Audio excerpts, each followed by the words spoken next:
Hi, I'm Alan R from MotorMatters. Have you subscribed to the channel yet? If not, hit the subscribe button right now. Then you can see the latest, the greatest, the newest and the best on the South African motoring scene right here. Today we're looking at the Mercedes-Benz GLA 200 diesel. Tested the 200 petrol not that long ago. But I must be honest, in my book, when it comes to a small SUV, well not that small, but smaller SUV, diesel I still think is a great way to go. Very, very distinctive front end. What Mercedes have been doing now lately is this massive three-pointed star in the center, which of course hides all your radar activated safety systems in there, don't forget it. And of course the studded type grille, which has become quite common, and particularly when you've got AMG line models.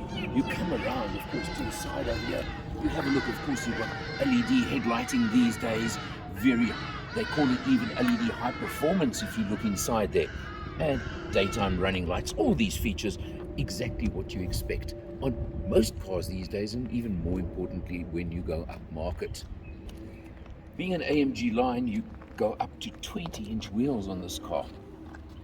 Typical Mercedes AMG alloys over here, the blacked out alloys. They do look good, they look the part, they fill the wheel arches really well, but I must say there are occasions where maybe a slightly plumper, higher profile 18-incher may be a little bit more comfortable on road.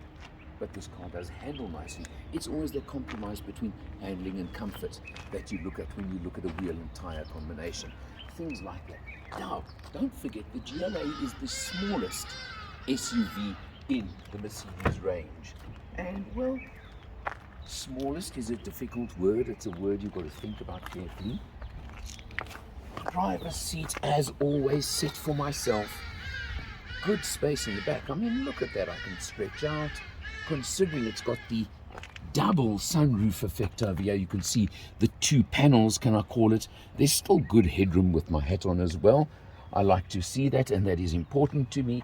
You've got aircon vents in the back over there, and when you pull that out, you do have two USBs in the back as well. Family use, USBs, good stuff.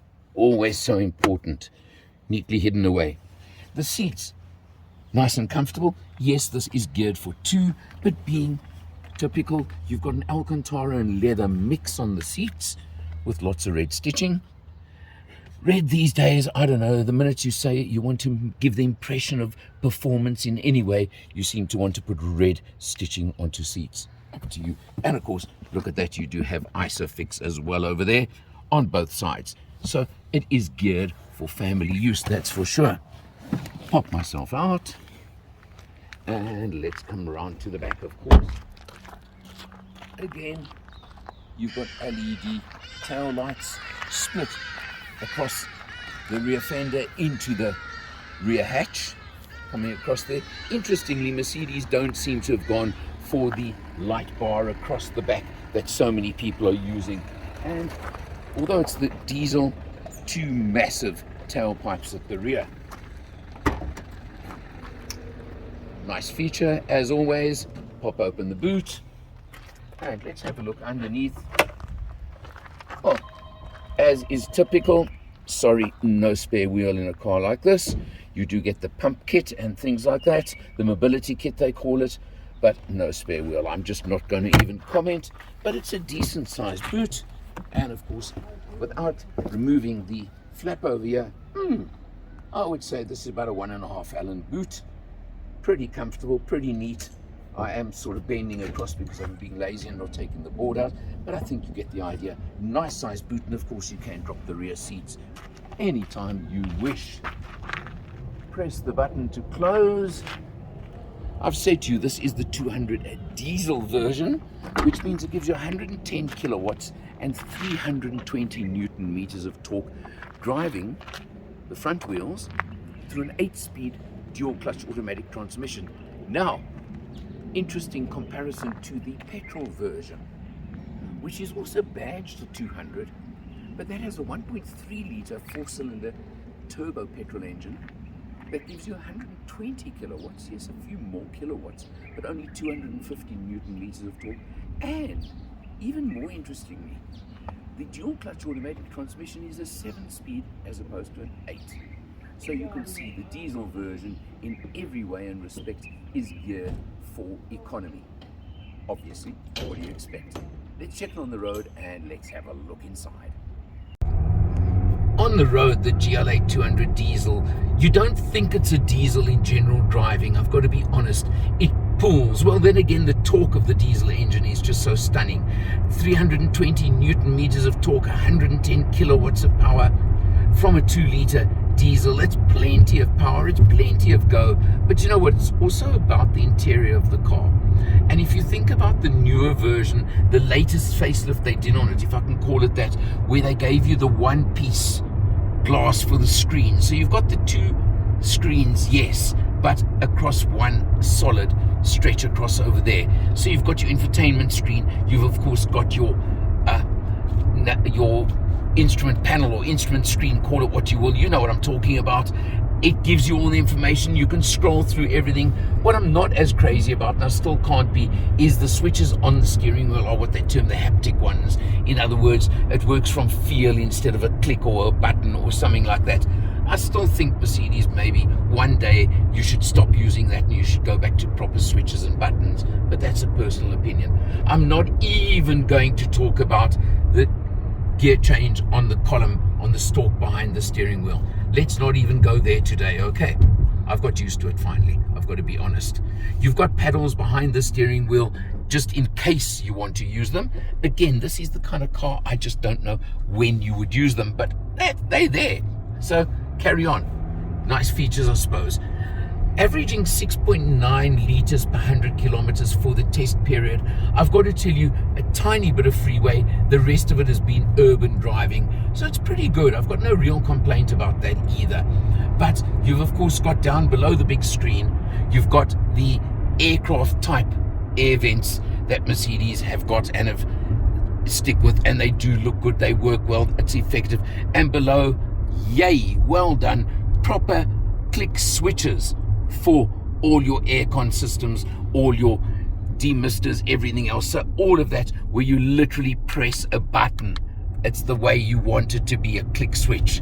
That's what you want, and that's what really makes a difference. You've got an inductive charging pad, you've got everything you want and you would expect from an upper level luxury class vehicle these days. So really all of that just makes total sense to me. 20-inch wheels, maybe a slightly smaller wheel with a higher profile tire would give you a slightly more cushioned ride, but that again is a personal choice and a personal opinion. Well, the fuel consumption of 6.9 liters per 100, let me tell you, city driving, urban driving, some freeway, no famous MotorMatters road trip in this one, sorry folks. And I showed 6.9 liters per 100. I seem to recall the petrol version doing the low 8s. So if you want a comparison, there you go. Easy enough. This little very small steering wheel, all your haptic switches, you've got all the things you know and expect from Mercedes. And of course my famous picky point being gear shift as a stalk over there on the column. But you do get paddles, look at that, you get paddles on the steering wheel. Everything exactly as you expect. And of course, for both driver and front seat passenger, you do get electric adjustment for your seats, and that's on the door for both of those. Nice features, I do like those a lot. Of course, you've got this nice big infotainment screen under one piece of glass, which includes, of course, the instrumentation and your infotainment. And the infotainment gives you everything. Of course, what I do really like is your cameras, etc. I think you know what I'm talking about. Look at that. You've got your overhead camera, your rear camera, and the car does even include, I can't show it to you now, but for example, a forward camera when you stop at a traffic light or something like that. But you just press over there for home. It won't do because I'm still in reverse gear, that's why, but I think you get the idea. And it links very nicely to Android Auto, gives you everything you want, don't have to tell you more. You've got your circular aeroplane air vents, and then your push buttons, your click buttons, the proper ones for your aircon system. All nice, all neat. I've mentioned the nice leather and Alcantara mix on the seats, and this very interesting treatment over here on the dashboard. Yes, it's plastic, but it looks good. It looks impressive. I'm not quite sure what they're trying to emulate, but it does look nice. And I did tell you about that nice big sunroof as well. So you've got all the features. It, of course, does have the voice activation MBUX system, the latest version. I don't want to use the dreaded M word over here, otherwise the car will start having an argument with me again.